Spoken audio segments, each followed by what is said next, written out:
আসসালামু আলাইকুম। গল্পের আলাপন চ্যানেলে আপনাদের স্বাগতম। পড়ছি কাঠগোলাপের আসক্তি, পর্ব ২৬। লিখনীতে ইশরাত তুন্নি। গোধূলি লগ্নে আকাশ ছুটে চলেছে কালো মেঘের ভেলা। বৈরী বাতাসে গাছপালার সাথে সাথে যেন সুউচ্চ বিল্ডিংগুলো দুলে উঠছে। প্রকৃতির তৎসামান্য সময় বিকালে শেষ ভাগ হলেও প্রকৃতি দেখে তা বোঝার উপায় নেই।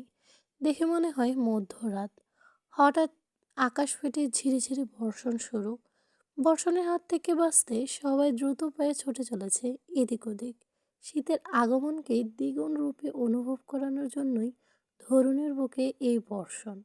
হৃদিত রাস্তার পাশে একটা ছাতিম গাছের নিচে একমনে দাঁড়িয়ে আছে। হাতের দু আঙুলের ভাঁজে জ্বলন্ত সিগারেট। অর্ধেকটা আগুনে পুড়ে ছাই হয়ে গেছে।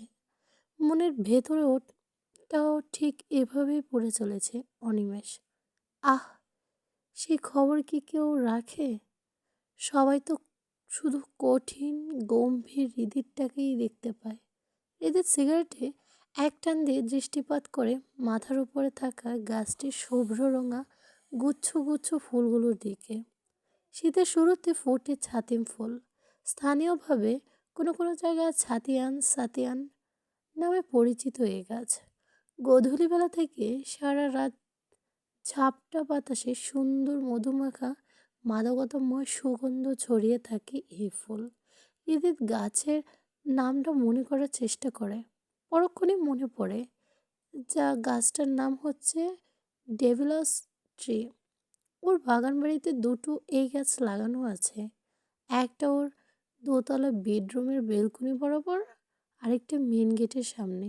শুভ্র রঙা ফুলগুলো দেখতে হৃদিতের খুব ভালো লাগে। প্রকৃতির নৈসর্গিক সৌন্দর্যে ব্যবহার দেখে মনটা হালকা হয়। পরক্ষণে কিছু একটা মনে পড়তেই চোখ দুটো ছলছল করে ওঠে। ততক্ষণে জোরালো বর্ষণ শুরু, যার ফলে অনায়াসে চোখের পানি লুকিয়ে ফেলতে পারে। ঈদের গায়ে থাকা সফেদ রঙের শার্টটা ভিজে চুপচুপে হয়ে শক্ত পুষ্ট সুঠাম পুরুষালী দেহের সাথে লেপ্টে আছে। বৃষ্টির ফোঁটা সুদর্শন মুখখানায় সৌন্দর্য আরও বাড়িয়ে দিয়েছে। রাস্তায় দাঁড়িয়ে নিজের সৌন্দর্য দেখিয়ে মেয়ে পটাচ্ছেন? এ কয়দিনে বুঝি পুরনো হয়ে গেলাম? মিহিরিমার কণ্ঠে স্পষ্ট অভিমান। নিজের প্রেয়সীর অভিমানী কণ্ঠ শুনতেই মুচকি হাসে হৃদিত। ঘাড় গড়িয়ে মিহিরিমার দিকে দৃষ্টিপাত করে। একটা পার্পল কালারের ছাতা নিয়ে মুখ ফুলিয়ে দাঁড়িয়ে আছে। শরীরে জড়ানো ডিপ মেরুন কালারের থ্রি পিস। তীব্র বৃষ্টির ফলে মাথার উপর ছাতা থাকা সত্ত্বেও অনেকটাই ভিজে গেছে। দেখতে মোহনীয় লাগছে। এদের ঠোঁট কামড়ে আবারও মুচকি হাসে। মুখে বলে, তাই বুঝি? আজ্ঞে হ্যাঁ। বৃষ্টির মধ্যে আসতে গেলে কেন? কল দিলেই পারতিস। আপনার ফোন বন্ধ দেখাচ্ছে। অনেকবার ট্রাই করেছি। নিজের পকেট হাতড়ে ফোন বের করে সত্যি ফোনটা বন্ধ হয়ে গেছে। সরি জান, চার্জ শেষ। আমি খেয়াল করিনি। মেহেরিমা এগিয়ে সিজিদিতের মাথার উপর ছাতা ধরার চেষ্টা করে। অনেক কষ্টে দু পা তার উপর ভর দিয়েও ছাতা ধরতে সফল হয়। মেহরিমার কাণ্ড দেখে এ পর্যায়ে হৃদিত হেসে ওঠে। মেহরিমা লজ্জা পেয়ে যায়। দুজনের মাঝে 1 ইঞ্চির ব্যবধান। আমি মাঝে মাঝে অবাক হই, এতটুকু একটা মেয়ে আমাকে দিব্যি হাতের ইশারায় নাচিয়ে চলেছে। কথাটা বলে হাতে থাকা জ্বলন্ত সিগারেটটা ছুঁড়ে ফেলে দেয় মাটিতে। মেহরিমার নরম কোমর আঁকড়ে ধরে নিজের সাথে মিশিয়ে নেয়। চারপাশে ঘুটঘুটে অন্ধকার। বৃষ্টির ঝাপটায় ল্যাম্পপোস্টের নিয়ন আলোয় চারিপাশটা অস্পষ্ট দেখাচ্ছে। আশেপাশে মানুষের কোনো চিহ্ন নেই। হঠাৎ যদি ঠান্ডা হাতে স্পর্শ কেঁপে ওঠে মেহেরিমা। কোনো রকমে বলে, কেউ দেখে ফেলবে, ছাড়ুন। এখানে কেউ আছে নাকি? আর থাকলেও হু হু কেয়ার্স। মেহেরিমা কে আর কিছু বলার সুযোগ না দিয়ে ন্যানো সেকেন্ড ব্যবধানে উঁচু করে তুলে গাছের সাথে চেপে ধরে।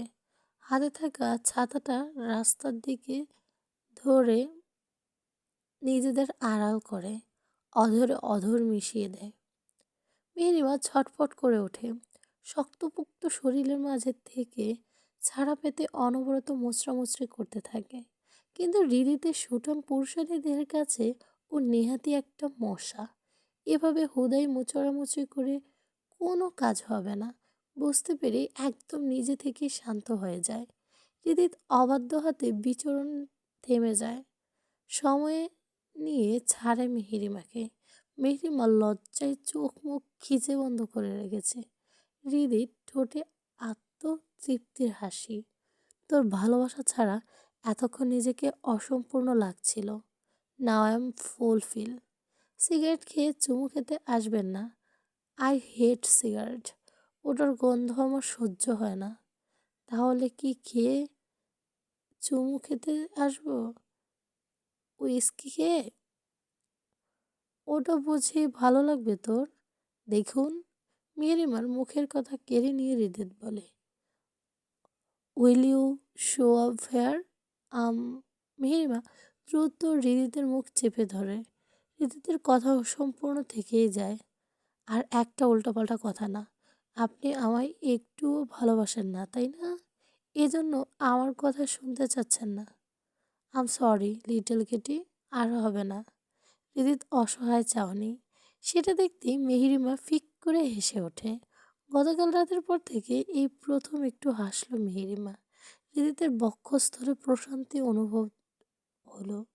মেহেরিমার হাসি থামিয়ে নিজে থেকেই বলে, জানেন, আল্লাহর রহমতে বাবার অপারেশন সাকসেসফুল হয়েছে।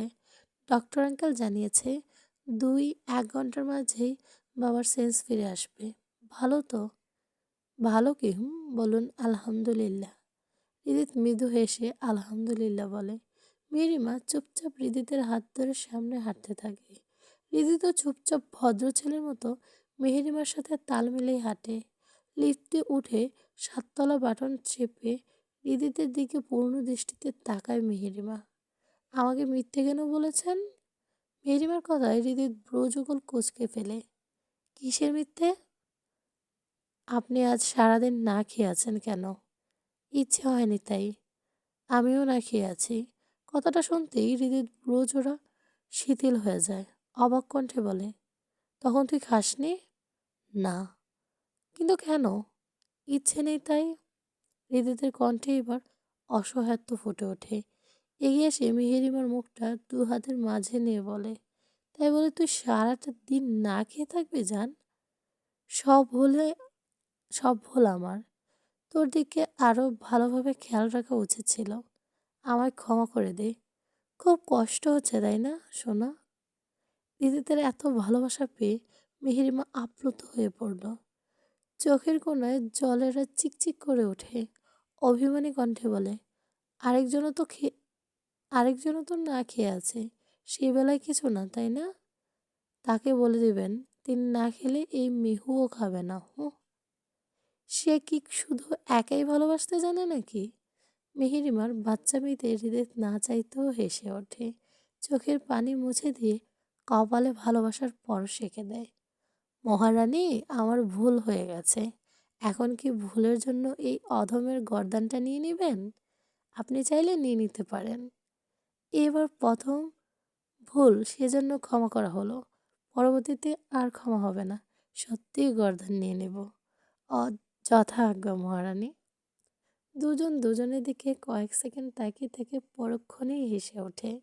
নিজেদের ফ্লোরে পৌঁছাতে ওরা লিফট থেকে বের হয়ে আসে। মেহেরিমা হৃদিতকে নিজের পিছু পিছু আসতে বলে সোজা হলরুম দিয়ে চলে যায়। দুজনকে অর্ধভেজা অবস্থায় দেখতে করিডোরে উপস্থিত সবাই চাপা হাসে।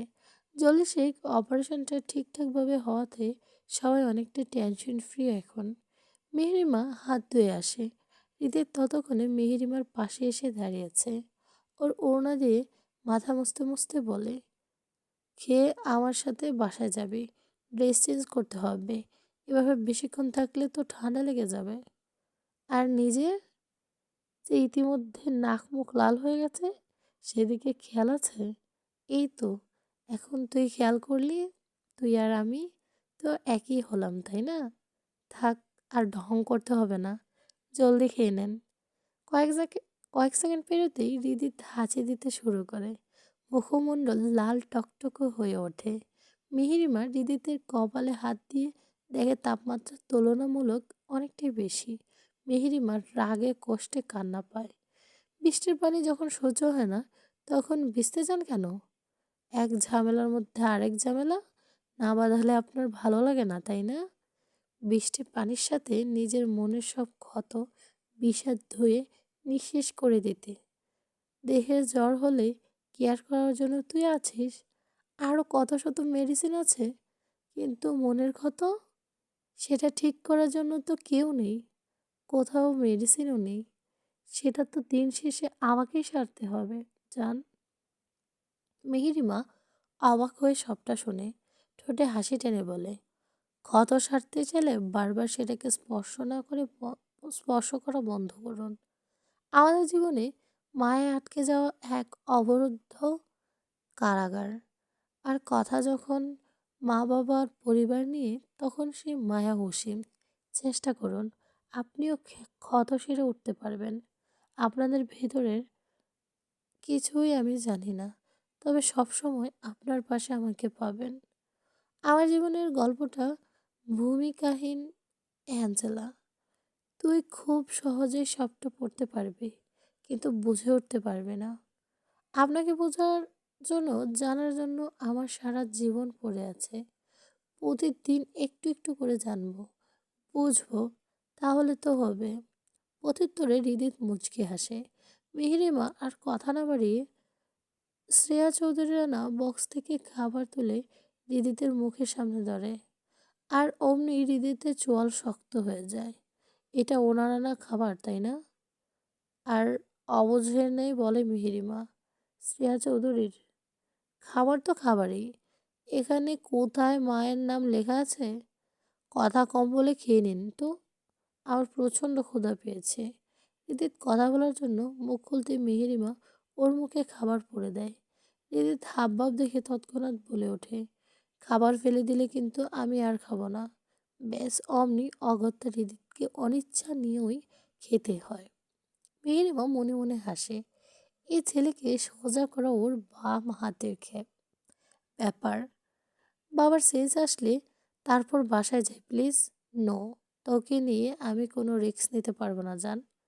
এখান থেকে এমপির বাসা মাত্র 10 মিনিটের রাস্তা, কিন্তু ওখানে যেতে আমি পারবো না।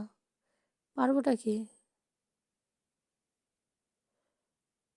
Well, leave it. You don't have to want anything. এমনিতেও একটু আগেই তুই বললি। মিহিরিমা কটমট করে তাকায়। দিদি চুপ হয়ে যায়, ঠোঁটে দুষ্ট হাসি।